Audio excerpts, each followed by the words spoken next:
তো এবার শুরু করা যাক টক্সিক বা সেলফিশ মানুষ কারা, যারা কিনা তোমাদেরকে বা সকলদেরই নিজেদের স্বার্থের সময় কাজে লাগায়, ঠিক আছে।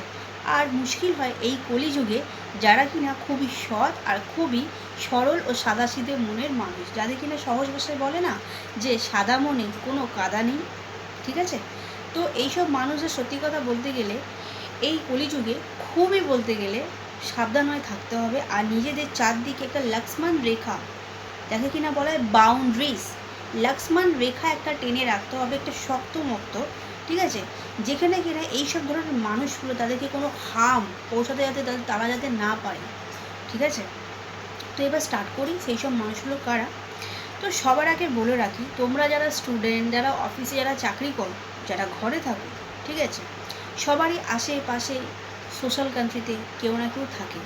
ধরো তুমি কোথাও যাচ্ছ, তুমি কোথাও বাইরে তুমি বেরোচ্ছ, ঠিক আছে, সেজে গুজে হোক, অফিসে হোক, যেখানেই যাচ্ছ, বিয়ে বাড়ি হোক, যেখানেই ঠিক আছে, বাইরে তুমি কোথাও বেরোচ্ছ, তো সেখানে তুমি দেখলে তোমার এই আশেপাশে কতজন তোমাকে টোন টিটকিরি তোমাকে দিচ্ছে, কি এই দেখ দেখ বড্ড বেশি সেরেছি, কিরকম একটু লাগছে না, হ্যাঁ।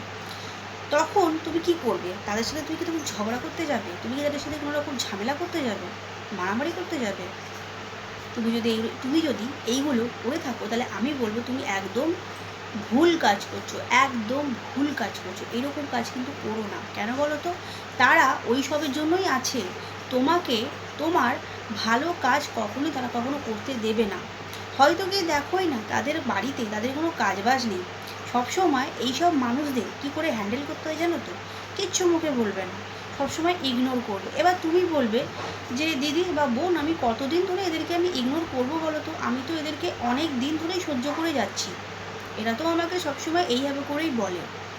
তুমি দেখছো তোমাকেই বলছে, কিন্তু তুমি দেখতে যাচ্ছ না এরা আরও অনেকেই বলে। এদের হচ্ছে কাজই হচ্ছে এইটা বলার। যখন এরা তোমার নামে কোনো কিছু যখন বলবে না, তুমি তখন নিজেকে মনে মনে সেলিব্রিটি ভাববে, ঠিক আছে, ভাববে আমি কিছু না কিছু একটা কিছু কাজ করেছি। সবসময় মাথায় রাখবে সবার নামে কিন্তু আলোচনা হয় না, যাদের মধ্যে কিছু গুণ থাকে তাদেরকে নিয়েই কিন্তু বাইরে আলোচনা করা হয়। আর যারা করে, তুমি তাদেরকে সবসময় ভেবে রাখবে তারা সবসময় ডিপ্রেশন অ্যাংজাইটিতে তারা ভোগে। তারা যদি তোমার নামে কিছু বলে, যদি তাদের নিজেদের মনটাকে শান্তি রাখতে পারে, তুমি এইটা ভাববে যে আমি কিছু সমাজ সেবা করেছি। কি বলছি ভালো করে শুনতে পাচ্ছ তো? কাছে এসো, বলছি সমাজ সেবা করেছি, ঠিক আছে। এই জিনিসগুলো তুমি তাদেরকে বোঝাবে, মুখে বলে নয়, কাজে করে দেখাবে। আর সবসময় কাজ করা মানে কি কিছু বলতে হবে, কিছু কি অ্যাকশন দেখা যাবে না? চুপচাপ থেকেও অনেক কাজ করা যায়, অনেক ভালো কাজ করে তুমি তাদেরকে দেখিয়ে দেবে। আচ্ছা, এবার বলি আমি তাদের কথা, যারা কিনা দরকারের সময়, মানে তোমার নয় কিন্তু তাদের নিজেদের দরকারের সময় তোমাকে কাজে লাগিয়ে রাখে, ঠিক আছে, অথচ তোমার কোনো দরকারের সময় তোমাদেরকে কোনো পাত্তাই দেয় না, তোমাদের কোনো ফোন কল রিসিভ করে না, ঠিক আছে, তোমাদের কোনো টেক্সট মেসেজ তোমাদের কোনো রিসিভই করে না, রিসিভ না, রিপ্লাই করে না। তুমি অথচ তাদেরকে নিজেদের বন্ধু ভেবে যাচ্ছ, নিজেদেরকে প্রিয়জন ভেবে যাচ্ছ, লাভার ভেবে যাচ্ছ। কেন এরকম করছো বলো তো? কেন এরকম করছো? বিশ্বাস করো তারা তোমাদের নিজেদের কেউ হয় না। তোমরা কেন বলো তো এত কষ্ট পাও? তোমরা কষ্ট পাও এই কারণে তোমরা তাদেরকে এখনও অবধি, এমনকি ভবিষ্যতেও তোমরা তাদেরকে নিজেদের লোক ভেবে বসে রেখে ফেলেছো। মনের মধ্যে তোমরা তাদেরকে নিয়ে একটা ভিজুয়ালাইজ, একটা কল্পনা করে এসছো, যারা কিনা তোমার হোমেযোগ্যও লাগবে না, বা তুমি তাদের হোমেযোগ্যও লাগবে না, লাগবে তাদের নিজেদের দরকারের সময়, বাট এক্সট্রা কোনো কাজে নয়।